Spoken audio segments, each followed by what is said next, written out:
আপনারা দেখছেন Venkatesh entertainment channel. এই চ্যানেলটি যদি আপনাদের ভালো লাগে অবশ্যই লাইক, কমেন্টস এবং শেয়ার করবেন, আর চ্যানেলটি সাবস্ক্রাইব করে নিয়মিত চ্যানেলের সাথেই থাকবেন। ধন্যবাদ।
तस्मै श्री गुरवे नमः।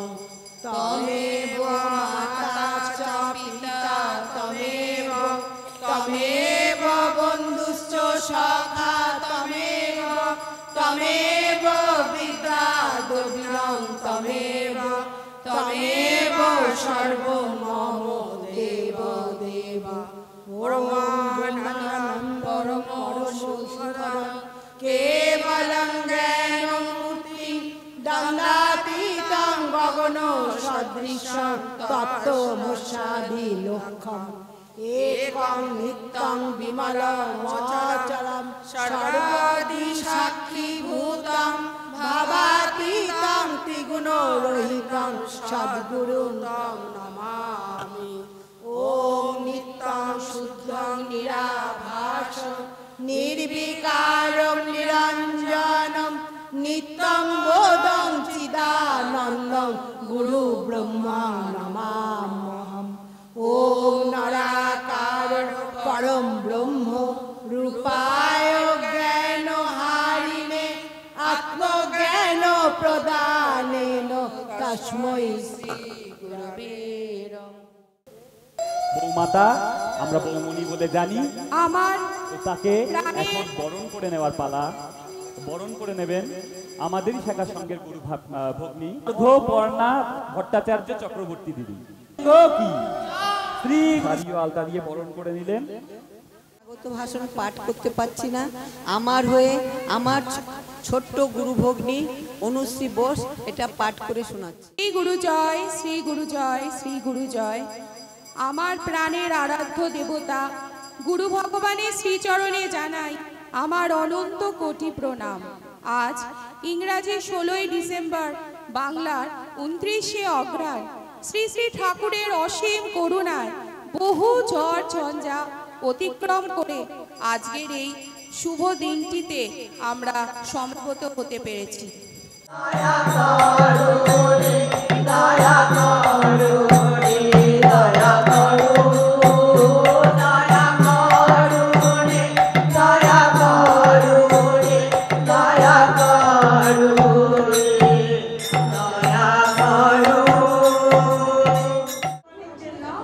আমি 9টি বিধান প্রবর্তন করিয়াছি। শ্রীগুরু সংঘ আমার প্রাণ। শ্রীগুরু সংঘের জন্য যে প্রাণ দেবে, আমি তার জন্য প্রাণ দেব। শ্রীগুরু সংঘকে বাঁচায় রাখাই আমার শিষ্যের শিষ্যত্বের লক্ষ্য। যে শ্রীগুরু সংঘকে ভালোবাসতে পারবে না, তাহাকে আমি কিভাবে শিষ্য বলিয়া মনে করতে পারি। 2, যে স্থানে অন্তত 10 জন শিষ্য আছে, সেই স্থানে একটি করিয়া শাখা সংঘ স্থাপন করিবে এবং সপ্তাহ বা পক্ষান্তে একবার করিয়া মিলিত হইয়া সত্যাদি পাঠ, বন্ধনা, গান, আধ্যাত্মিক বিষয়, ঠাকুর প্রসঙ্গ এবং মঠ আসমাদি সম্পর্কে আলোচনা করিবে। 3, যে স্থানে অন্তত 10 জন শিষ্য আছে, সেই স্থানে উপযুক্ত নিয়মে মাতৃসংঘ স্থাপন করিবে। 4, প্রত্যেক শিষ্যকে গিয়ে মঙ্গল গাছ অবশ্যই রাখিতে হইবে। যেই দিন সে অন্ন গ্রহণ করিবে, সেই দিন অন্যের অগ্রভাগ শ্রীগুরুর উদ্দেশ্যে উৎসর্গ করিতে হইবে। মঙ্গল ঘাটে শ্রীগুরুর উদ্দেশ্যে অন্ন না রাখিয়া নিজে অন্ন গ্রহণ করা অপরাধ। 5, প্রত্যেক শিষ্য ভক্তকে শ্রীগুরু সংঘ আসনে সাধ্যমতো মাসিক সাহায্য দিতে হইবে ও শ্রীগুরু সংঘ পত্রিকার গায়ক হইতে হইবে। 6, প্রত্যেক শিষ্য ভক্তকে কলিকাতার শ্রীগুরু সংঘ আশ্রমে সার্বভৌম জন্মোৎসবে এবং ব্রহ্মচারী কলোনিতে সার্বভৌম মহাস্ত্রী মহাজাকে সাহায্য প্রেরণ করিতে হইবে। 7, ভক্তি সম্মেলনে যোগদান করিবার জন্য সকলকেই চেষ্টা করিতে হইবে। 8, সম্মেলনের তথা সংঘের প্রধান উদ্দেশ্য 3টি: ক. আদর্শ গৃহস্থ জীবন গঠন, খ. সংঘশক্তির প্রতিষ্ঠা এবং গ. পূর্ণ। সংঘান্তর্গত শিষ্য ভক্তবৃন্দের আদর্শটাকে লক্ষ্য করিয়া শ্রীগুরু নির্দিষ্ট সাধন সহায় জীবন পথে পরিচালিত হওয়ার যথাযথ চেষ্টা করিবে। 9, প্রতিটি শিষ্য শ্রীগুরু সংঘাশ্রিত হওয়ার চিহ্ন স্বরূপ বক্র মুদ্রাক ধারণ করিবে এবং পরস্পরের প্রতি ভক্তিভাব পোষণ করিবে। শ্রীগুরু জয়, শ্রীগুরু জয়। আমার বলিতে কিছু নাই হরি, সকলি তো তোমারি দান, তোমায় জীব ভগবান।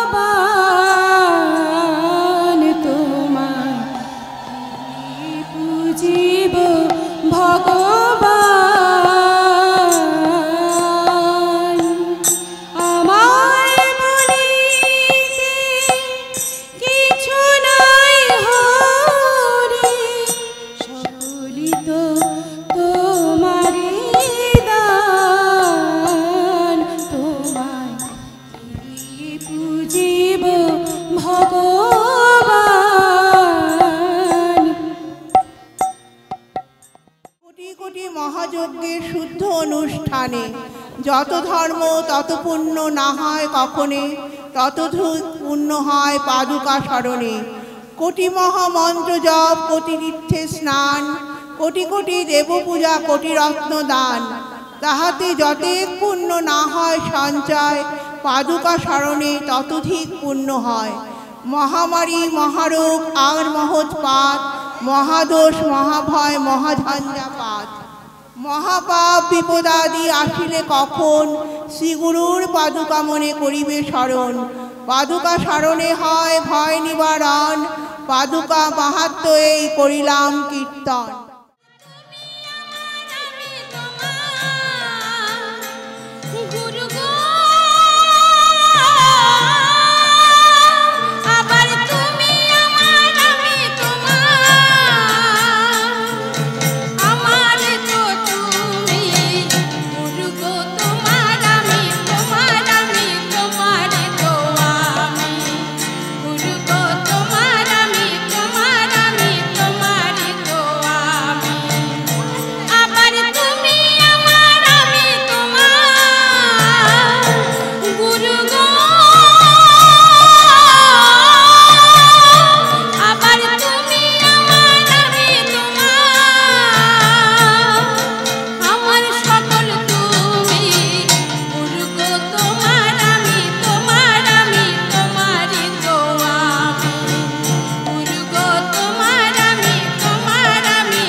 তোমায়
বিনে আর আছে আমার যা কিছু সব তোমার কাছে তুমি বিনে কে আর আছে আমার যা কিছু সব তোমার কাছে ওগো আমার আমি নাম তুমি গুরু গো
ভগবান দাদুর কথা তো বলে শেষ করা যায় না, তবু আজকে যেহেতু আমার পাশের এই দিদি ভগবান দাদুকে পুজো করছিলেন, সেই সম্বন্ধে আমি একটু বলবো।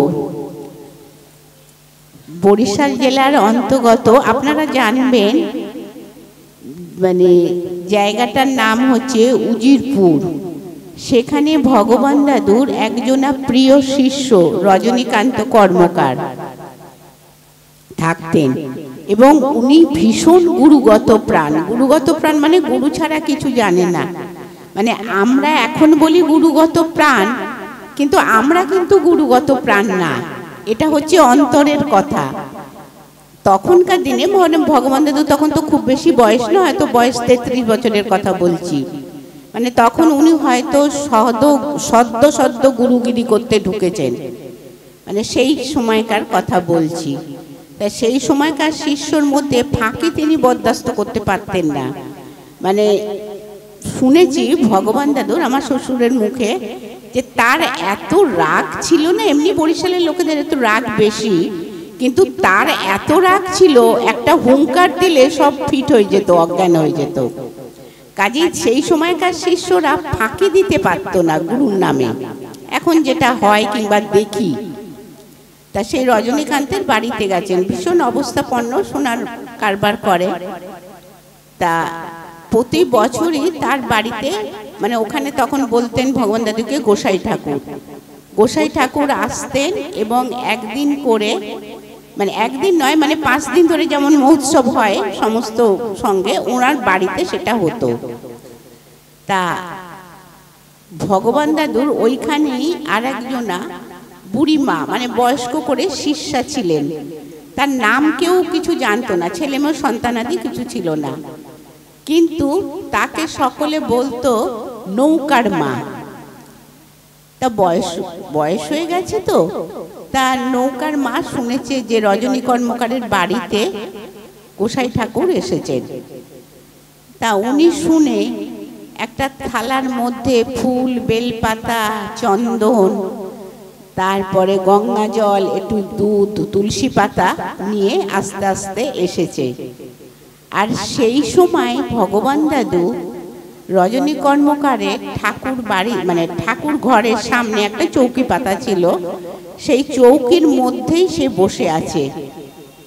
মানে দেখুন কিরকম অন্তর্যামী। উনি জানতেন যে নৌকার মা আসবে। তা ভগবান দাদু বসে আছেন, এমন সময় নৌকার মা এসে বলছে, বাবা বাবা, আমি তোমাকে একটা প্রণাম করব, তুমি নেবে? ভগবান দাদুর হাসি টাসি তো খুব সুন্দর ছিল। তা বলছে, হ্যাঁ মা, তোমার যত খুশি প্রণাম করো। তা নৌকার মা সাষ্টাঙ্গে শুয়ে, তখন তো এরকম নিয়ম ছিল, এখনকার মতন পা ছুঁয়ে তো প্রণাম ছিল না, তা তার সাষ্টাঙ্গে শুয়ে প্রণাম করছে। তখনও বাড়ির লোকজন কেউ ওঠেনি আর কি, যে বাড়িতে গেছেন। তা ফাঁকা পেয়েছে গুরুকে, যে যতই হোক না কেন কিছু তো মনের কথা থাকে। তা বলছে যে বাবা, তোমাকে এরকম ফাঁকায় পেয়েছি, আমি কি তোমার পায়ে একটু পুজো করতে পারবো? মানে শ্রীচরণ পুজো যেটা বলি আমরা, গুরুর শ্রীচরণ পুজো করতে পারবো? তা তখন ভগবান দাদু পা দুটো বাড়িয়ে দিয়ে বলছে, হ্যাঁ মা, তোমার যত খুশি, তোমার কথাগুলো কিন্তু লক্ষ্য করবেন, হ্যাঁ মা, তোমার যত খুশি তোমার গুরুদেব। সে কিন্তু বলেনি আমাকে, বলেছে তোমার গুরুদেবে তুমি যত খুশি পুজো করো, সব আমি নেব। তা তখন আর কি একটা থালার উপর পা দুটো রেখে ভালো করে ঘি মাখিয়ে, চন্দন দিয়ে, তুলসী পাতা, বেলপাতা, জল দিয়ে, দুধের জল দিয়ে সমস্ত সে পুজো করেছে। পুজো যখন করেছে তখন প্রণাম করছে, মানে তার জীবন ভাবছে মনে মনে যে আমি আজকে মানে স্থূল দেহে গুরুকে প্রণাম করতে পারছি, মানে আমার মানব জন্ম সার্থক হচ্ছে। তা তখন ভগবান দাদু মানে খুশি হয়ে তার পা দুটো বাড়িয়ে দিয়েছে। দেখুন, মানে এটা পেতেও কিন্তু বহু পূর্বজন্মের স্বীকৃতি লাগেন, তা না হলে কিন্তু হয় না। বাড়িয়ে দিয়ে বলছে, মা দেখো তো তুমি আমার পায়ে কিছু দেখতে পাচ্ছ কিনা? তখন ওই মহিলা নৌকার মা দেখছে যে ভগবান দাদুর পায়ের তলায় শঙ্খ, চক্র, গদা, পদ্ম, মানে এই চিহ্নগুলো জল করছে। দেখুন, এটাও কিন্তু পূর্ব নির্ধারিত, তা নাহলে এ তো আমরা দেখতে পাই না। মানে উনি যে দেখবেন, ওনাকে যে ভগবান দাদু দেখাবে, এটাও পূর্ব নির্ধারিত। তা বলছে, ও বাবা, তোমার পায়ের তলায় তো চিহ্ন, দিব্য চিহ্নগুলো জল করছে। তা ভগবান দাদু বলছে, তুমি দেখতে পেয়েছো মা? বলছে, হ্যাঁ বাবা, আমি দেখতে পেয়েছি। কিন্তু মা, সেই একই জি ফর্মুলা ভগবান দাদু, এ কথা যদি কাউকে বলো, তা তখন নৌকার মা তো আনন্দে অভিভূত। সে বলছে, বাবা, আমি কিন্তু তোমাকে কথা দিতে পারছি না, আমি কাউকে বলবো না, আমি এখনই গিয়ে কিন্তু বলবো যে তোমার পায়ের তলায় এই চিহ্ন আছে। হ্যাঁ, তো ভগবান দাদু আর কি করবেন, হ্যাঁ, সে মাথায় হাত দিচ্ছে নৌকার মায়ের, কেন বয়স্ক, ভগবান দাদুর থেকে অনেক বয়স। তা মানে এই রকম মানুষের জীবন কজনা আছে যে স্থূল দেহে সে তার গুরু পুজো করতে পারবে, মানে শ্রীচরণ পুজো করতে পারবে। মানে এই রকমই ছোট ছোট ঘটনা, যে ঘটনাগুলো আমাদের বাংলাদেশেই ভগবান দাদুর সাথে বেশি ঘটেছিল। আমাদের এদেশে আসার পর জানি না, ভগবান দাদু খুব একটা লীলার কথা শোনা যায় না। এই সময় কতক্ষণ গো? আচ্ছা, আর একটা ঘটনা বলি, আর একটা ঘটনা বলছি। ভগবান দাদু চন্দ্রভূষণের বাড়ি গেছে।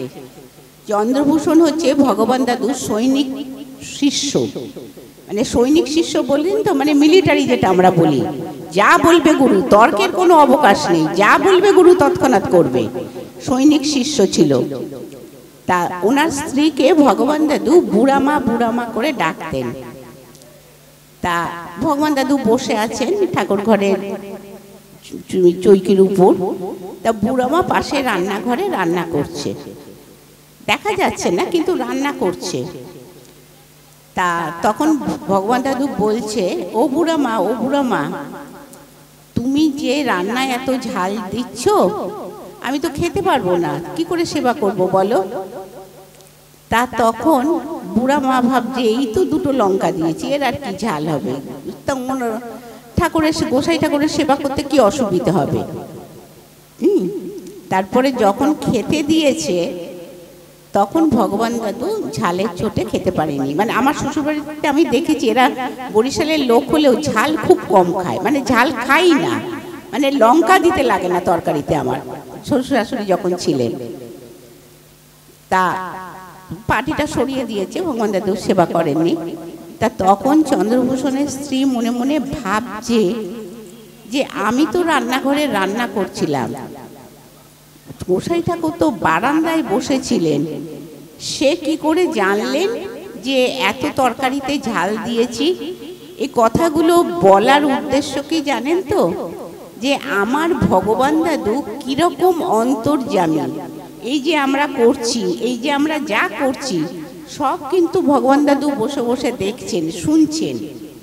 মানে এগুলো কিন্তু আমরা মানি না, আমরা আমাদের দাপটেই আমরা বাঁচছি না, কিন্তু ভাবি না যে একটা সঙ্গে এসেছি। এই যে গুরুদেব ভগবান দাদু আমার বসে বসে, সে কিন্তু সব লক্ষ্য করছে, এক বিন্দু এক মুহূর্ত তাকে কিন্তু আমরা ফাঁকি দিতে পারি না। এটা বলার উদ্দেশ্যই ভগবান দাদুর উপর বিশ্বাসটা আমাদের ভীষণ ভীষণ ভীষণ কমে গেছে। যে কথা উনি বারবার করে বলে গেছেন যে ভক্তি বিশ্বাস নির্ভরতা আমাকে একটু দাও, আমি তোমাদের সাথে থাকবো, সেই জিনিসটা কিন্তু আজকে দেখা যায় না। আমি অনেক বছরই সঙ্গ করছি, কিন্তু আর খুঁজে পাই না। যাকে আমার গুরু কথা থেকে বিশ্রাম নিলাম। শ্রী গুরু জয়, শ্রী গুরু জয়, শ্রী গুরু জয়। আচ্ছা, আমি একটা ছোট্ট কথা বলি। আমরা কোথায় এসেছি বলুন তো? মনে এটা তুলিস না। আমরা কোথায় এসেছি বলুন তো? সঙ্গে, তাই না? তা সঙ্গে এলে আমাদের কিছু কিছু ফর্মুলা আছে তো ভগবান দাদু, আছে তো নববিধানের মতন। তা সেগুলো কিন্তু আমি এখানে কিছু দেখতে পাচ্ছি না। এগুলো না, আমি তো নিজের লোক ওনার, মানে আমি সত্যি কথা, আমার সকাল হয় ভগবান দাদু, রাত্রি হয় ভগবান দাদু, আমার না খুব কষ্ট লাগে। আপনারা, মানে আমার একটা অনুরোধ, আপনারা যখন মাতৃসঙ্গে আসবেন তখন একটুখানি ঘুমটা দিতে চেষ্টা করবেন, কেননা এটা তাকে সম্মান দেখানো, এটা অন্য কিছু না। ভাববেন না যে আমি জ্ঞান দিচ্ছি, মানে এটা আমার ভগবান দাদুকে সম্মান দেখানো যে আমরা তোমার সাথে এসেছি। যে আমাদের কথা কেন সে শোনে না, কৃপা পায়নি এমন লোক কিন্তু নেই, সবাই কৃপা পেয়েছি আমরা। এবার সোনা উঠাই যে আশ্রমটা করেছিলেন, আশ্রমটা দ্বারা সন্তান কিরকম তার স্নেহ আমি বলছি, একটু আপনারা একটু শুনুন, 2-3 মিনিট লাগবে, বেশি লাগবে না। তার এমন সন্তান স্নেহ, সে সোনা উঠাতে আশ্রম করেছিলেন, মানে জানেন তো তার প্রথম আশ্রম, তখনও বয়স তার 33 বছর ছিল, মানে সদ্য হিমালয় থেকে নেমে এসেছেন উনি। তা গেছে গিয়ে আমুয়া যাবে। এবার যে বুড়া শিষ্য বলতেন, যে যার বাড়িতে প্রতিষ্ঠা করেছিলেন, সেই বুড়া শিষ্য বলছে যে গোসাই ঠাকুর, তোমাকে এবার আর আমি নৌকা করে আমুয়া নিতে পারবো না, যেতে পারবো না। ভগবান দাদু চুপ করে আছেন। শিষ্য বলেছে পারবো না, হয়ে গেছে। তোমার তো দিন দিন সংকীর্তনের দল বাড়ছে, শিষ্য বাড়ছে, ভক্ত বাড়ছে, আমার একটা নৌকা জায়গা কম 4টে নৌকা লাগবে, তুমি হেঁটে হেঁটে যাবে। ধান কেটে গেছে, কোনো অসুবিধে নেই, ধানের একটু একটু গোড়া থাকবে, মাটি ভিজে, তুমি হেঁটে হেঁটে যাবে। ভগবান দাদু তো রাজি হয়েছে, যাচ্ছে, হেঁটে হেঁটে যাচ্ছে। হঠাৎ এই বুড়া শিষ্য এবং আরো ছিল, রসরাজ রায়টাই ছিল, মানে একনিষ্ঠ ভক্ত যারা, দেখছে যে ভগবান দাদু যে হেঁটে যাচ্ছে। তখন ভগবান দাদু হরিণের চামড়ার জুতো পরতেন, জুতোর কিন্তু ছাপ মাটিতে পড়ছে না, এবং মানে পায়ে কোনো কাদারও চিহ্ন নেই। তাহলে উনি যাচ্ছেন কিভাবে? হাওয়ায় উড়ে? সবাই তো দেখছে হেঁটে হেঁটে যাচ্ছে, নাম সংকীর্তন হচ্ছে। যখন আমুয়া পৌঁছে গেছে, তখন এবার শিষ্যরা তাকে চেপে ধরেছে যে কি ব্যাপার গোসাই ঠাকুর, তোমার পায়ে কাদা নেই, আমরা এত পুকুরে কাদা ধুচ্ছি আর তোমার পায়ে কাদা নেই, ব্যাপারটা কি? বলে না, ভগবান দাদু তো এগুলো প্রচার করতে না, মানে খুব বিমুখ ছিলেন প্রচারের। ওনার অপ্রকট হওয়ার পর এগুলো প্রকাশ হয়েছে। তা বলছে, এটা আমি বরিশালে গিয়েই শুনেছিলাম, তা বলছে যে শোনো, জোর যখন করছো তখন বলি, আমি যদি হেঁটে যাই, আমার পায়ে ছাপ যদি পড়ে, তাহলে এই যে শিষ্য ভক্ত তারা ওই পায়ে ছাপগুলো পাড়িয়ে পাড়িয়ে যাবে তো? সে তো জানে সে স্বয়ং ভগবান, সদ্গুরু মানে সে ভগবান, সে কিন্তু জানে, তাহলে তো অকল্যাণটা তাদের হবে। মানে এটা আমি, মানে আমার সন্তানদের জন্য এটা আমি করতে পারি না, মানে তারা অসুস্থ হবে, তাদের অকল্যাণ হবে, তাদের গৃহ শান্তি নষ্ট হবে। তাই এই রকম ছিল আমার ভগবান দাদু। শ্রী গুরু জয়, শ্রী গুরু জয়, শ্রী গুরু জয়। আমি গুরু কথা থেকে বিশ্রাম নিই। ঠাকুর নববিধানের প্রথম বিধানেই বলে দিয়েছে যে শ্রীগুরু সংঘের জন্য প্রাণ দেবে তার জন্য আমি প্রাণ দেব। তাহলে আমাদের কি উচিত? এই প্রাণ মন দিয়ে গুরুদেবের সংঘ করা, সংঘকে বাঁচানো। সংঘকে যদি আমরা না বাঁচাই, সংঘ কি বাঁচবেন? গুরুদেব বলছেন, আমার এই প্রাণ সম মাতৃসঙ্গ আমি মায়েদের হাতে তুলে দিলাম, আর সেই প্রাণটিকে বাঁচানোর দায়িত্ব দিয়ে গেলেন আমাদের মায়েদের। তাহলে আমরা যেরকম এই মন প্রাণ দিয়ে সংসারটাকে বাঁচাই না, কত সুবিধা অসুবিধা, বিপদ আপদ কত কিছু হয়, কত অর্থের কষ্ট, আমরা কিভাবে এখান থেকে ওখানে, ওখান থেকে এখানে এই করে সংসার আমরা মায়েরা পরিচালনা করি। তদ্রূপ এই সংঘের জন্যও আমাদের এখান থেকে ওখানে, সেখান থেকে সেখানে এরকম করে এই সংঘটাকেও বাঁচিয়ে রাখতে হবে। মাতৃসঙ্গ কি? আমাদের শিক্ষার স্থল। আমরা মাতৃসঙ্গে এসে আমরা যেন কোনো ভুল না করি। আমি যদি কোনো দিদির কাছ থেকে আমি কিছু জানলাম, আমি তার সাথে তর্ক করব না, আচ্ছা ঠিক আছে, আমি সেটা গ্রহণ করার চেষ্টা করব। দেখুন, আমরা এই ভবে বেশি দিন নেই, আর এখন যা কলি ঢুকছে, প্রত্যেক ঘরে ঘরে সবার কেউ ভালো নেই, কেউ সুস্থ নেই। তাই আমরা যতক্ষণ সঙ্ঘের আশ্রয়ে থাকব, যতক্ষণ শ্রীগুরুর সঙ্ঘের আশ্রয়ে থাকব, ততদিন আমাদের কোনো বিপদ আমাদের আসবে না। আমরা মাতৃসঙ্গে আসব, আমাদের ঘরের সব চিন্তা ভগবান করেছেন, করবেন। আমরা যদি ঘর থেকে বেরোবার সময় বলি, বাবা আমি বেরোচ্ছি, তুমি দেখো তোমার সংসার, আমার সংসার না, আমি ভগবান আমাকে কৃপা করে অনুগ্রহ করে আমাকে রেখেছেন ওনার সংসারে কদিনের জন্য।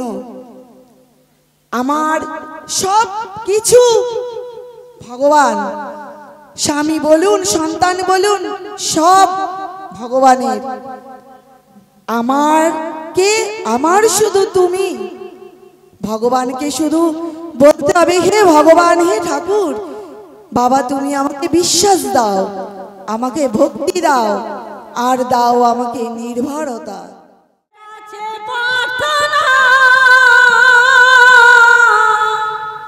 মঙ্গল ঘটের সেবা ছেড়ো না, মঙ্গল ঘট মঙ্গল পথে কবু ভুলে যেও না। মঙ্গল ঘট, ও মা মঙ্গল ঘট মঙ্গল পথ কবু ভুলে যেও না।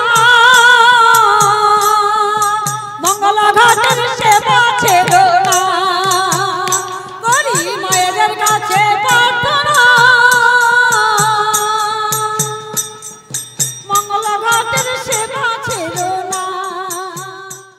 সঙ্গে এতজন এসেছেন, তার সঙ্গে এসে তার কৃপা পেয়েছেন দেখেই এই আসরটি এত পরিপূর্ণ। আমাদের কাছে এটাই বৃন্দাবন। সবাই বৃন্দাবন খুঁজতে যায় দূরে, বৃন্দাবনে অত দূরে যাওয়ার দরকার কি? যদি মনে প্রাণে মনে করি যে গুরু ভগবান আমাদের ভগবান, তবে এই মাতৃসঙ্গটি আমাদের কাছে বৃন্দাবন।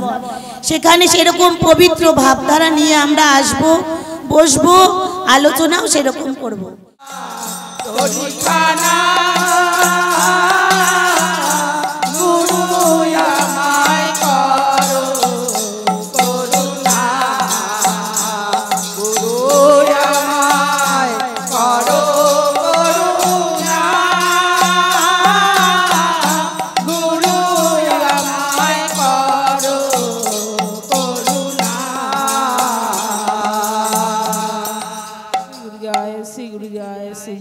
গুরু চরণ করো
পয়সা বুঝি না বাবা, তুমিই আমার ধন।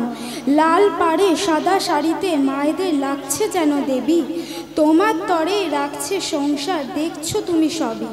তুমি সখা, তুমি গুরু, তুমি মোদের বাবা। শক্তি দিও, ভক্তি দিও, করতে পারি যেন তোমার সেবা। সকলে মিলে উল্লাসেতে উলুধ্বনি দাও, এসেছে বাবা সঙ্গে মোদের বরণ করে নাও। তোমার চরণে মন যেন বাবা দিন রাত্রি রয়, বলো বলো সবাই মিলে শ্রী গুরু জয়, শ্রী গুরু জয়, শ্রী গুরু জয়, শ্রী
বাবু।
Hare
রাম রাম রাম হরে হরে ভজ হরে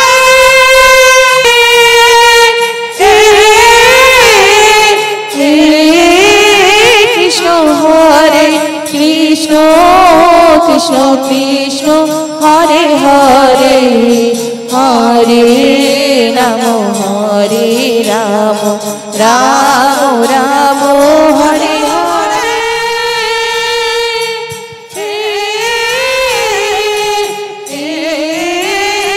কৃষ্ণ হরে কৃষ্ণ কৃষ্ণ কৃষ্ণ হরে হরে হরে কৃষ্ণ কৃষ্ণ কৃষ্ণ হরে হরে হরে রাম রাম রাম হরে হরে কৃষ্ণ কৃষ্ণ কৃষ্ণ হরে হরে হরে রাম রাম রাম হরে হরে গুরু শ্রী গুরু জয় শ্রী গুরু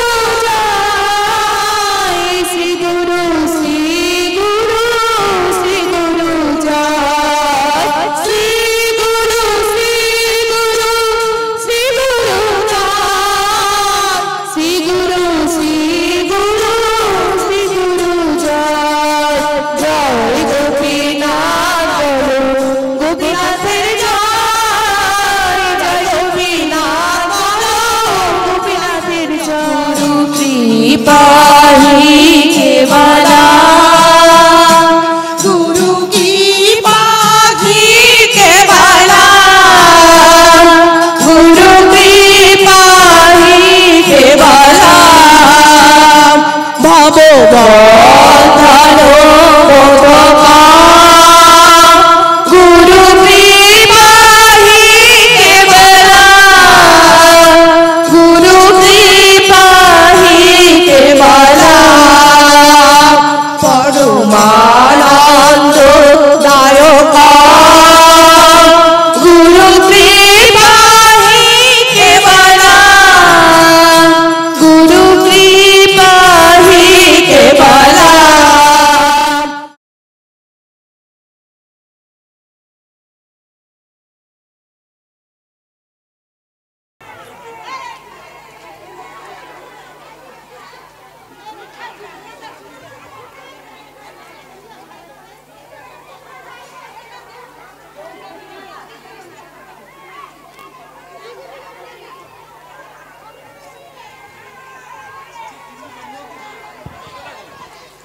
শ্রী গুরু সংঘ কি শ্রী গুরু সংঘ কি শ্রী শ্রী গুরু মহারাজ কি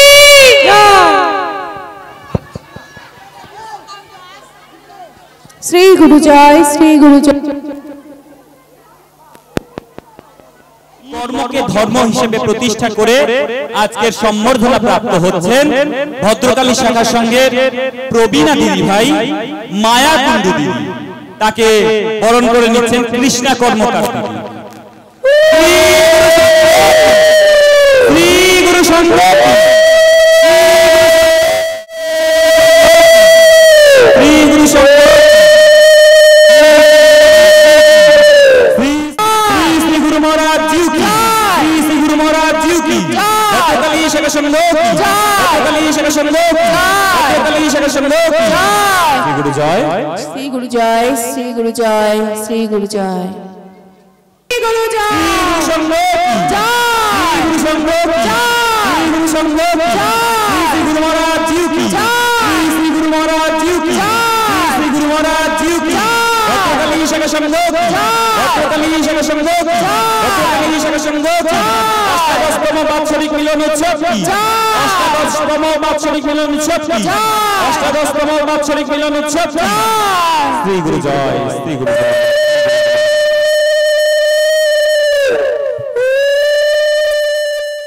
রীতা চন্দ্র